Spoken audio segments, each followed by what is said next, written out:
sekaligus peserta PPK dalam jabatan D1 2025 dengan program studi guru kelas MI asal perguruan tinggi UIN Dato Krama Palu dengan nomor peserta 4900304500551. Saya akan melaksanakan uji kinerja di MI Arteria 1 Kalawati. Berikut video praktik pembelajaran. Silakan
mengidentifikasi faktor-faktor yang mempengaruhi kesehatan sistem gerak apa?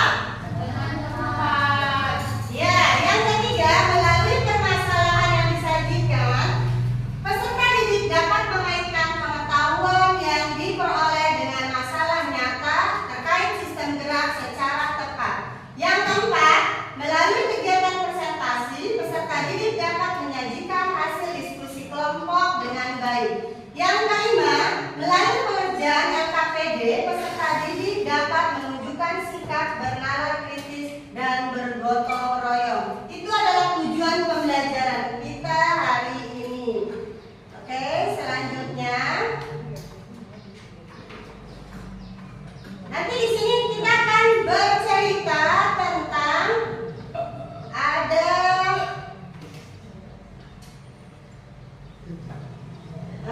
kita akan suguhkan di sini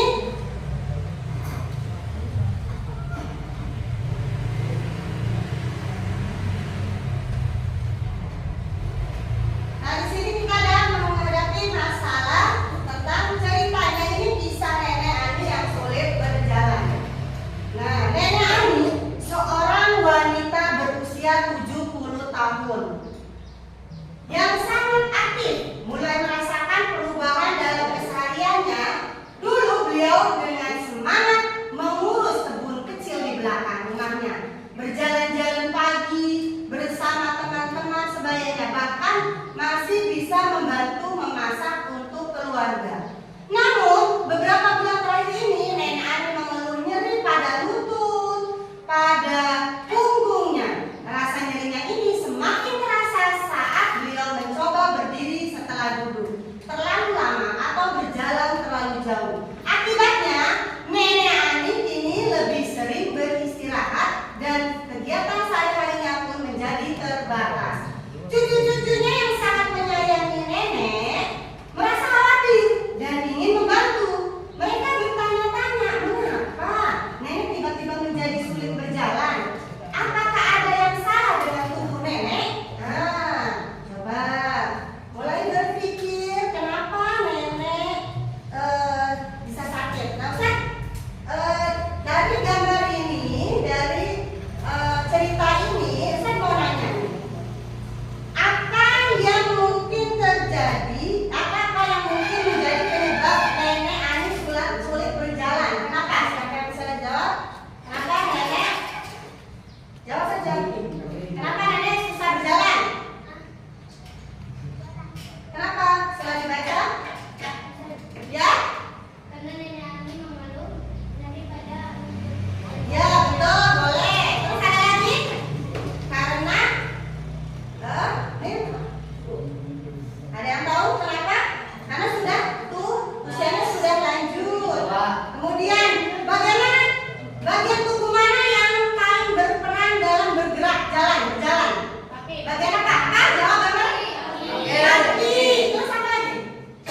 sedangkan otot sebagai alat gerak aktif. Rangka manusia terdiri dari rangka kepala atau tengkorak, rangka badan, dan rangka anggota gerak.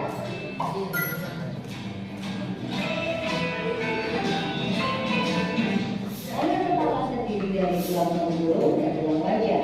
Rangka kepala berfungsi untuk melindungi otak dan membentuk wajah seperti mata, hidung, pipi, dan tangan.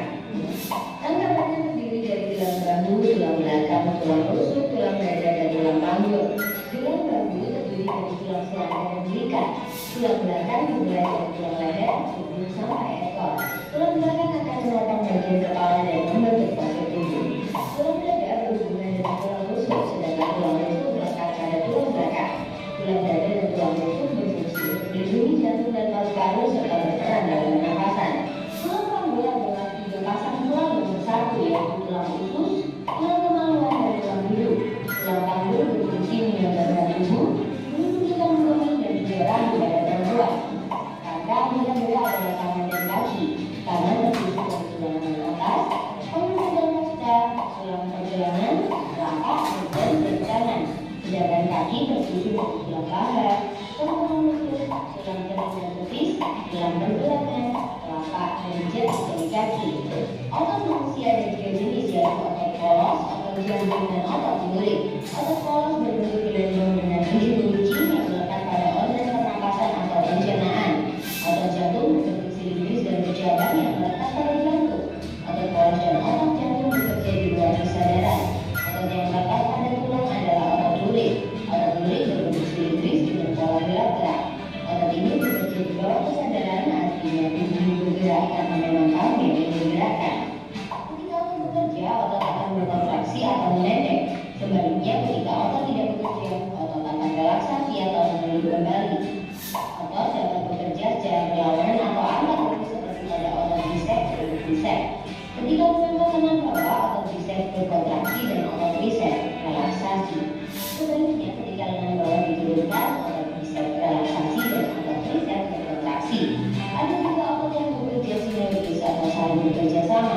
Contohnya otot pranata bergerak menunduk. Tulang juga dapat digerakkan karena adanya sendi bantu tulisnya.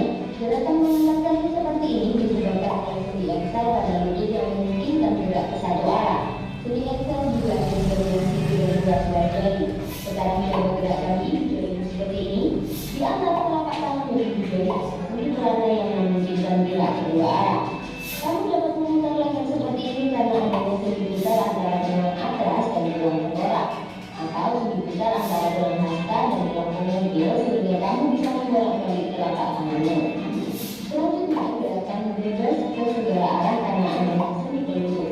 Tunjukkan dulu terdapat di antara tulang-tulang bahu dan tangan atas sehingga kalian bisa mengangkat tangan seperti ini, atau di antara tulang-tulang panggul dan tulang paha. Wah, sambil belajar tentang sendi, jadi sekalian bisa olahraga ya.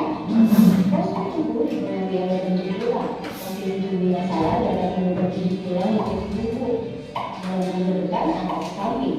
Ketika tulang mengalami benturan yang keras, tulang juga bisa mengalami retak atau patah. Kita patut bersyukur ya dengan adanya alat gerak yang memudahkan kita untuk beraktivitas. Alat gerak juga harus dijaga dengan konsentrasi tubuh yang benar. Olahraga rutin untuk memperkuat otot, mengembangkan makanan yang mengandung kalsium dan vitamin B untuk memperkuat tulangmu. Tulang manusia jumlahnya ada 206 tulang. Bagian tulang mana yang jumlahnya paling besar dan paling kecil? Coba tulis jawabannya di kolom komentar ya. Kalau mau lagi yang tentang alat gerak, yuk kunjungi website pijacita.id atau download aplikasi Pijacita di Play Store. Pijacita, pijat ilmu, kreatif kita.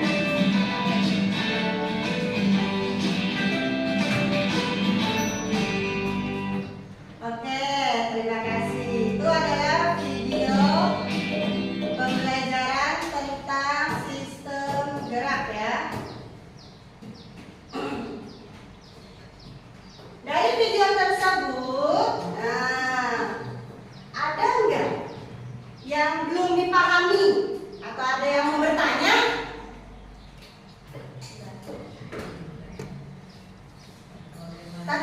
Tentang dulu, ya nama saya siapa? Ya, bertanya apa?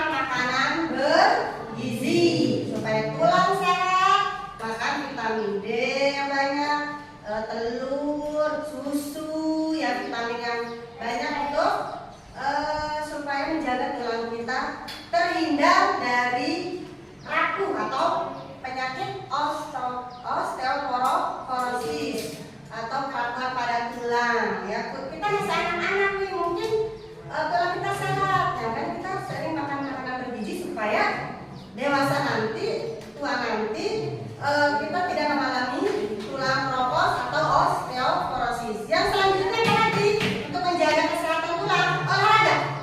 Olahraga, ya, olahraga.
Waalaikumsalam warahmatullahi wabarakatuh. Demikianlah pertemuan kali ini.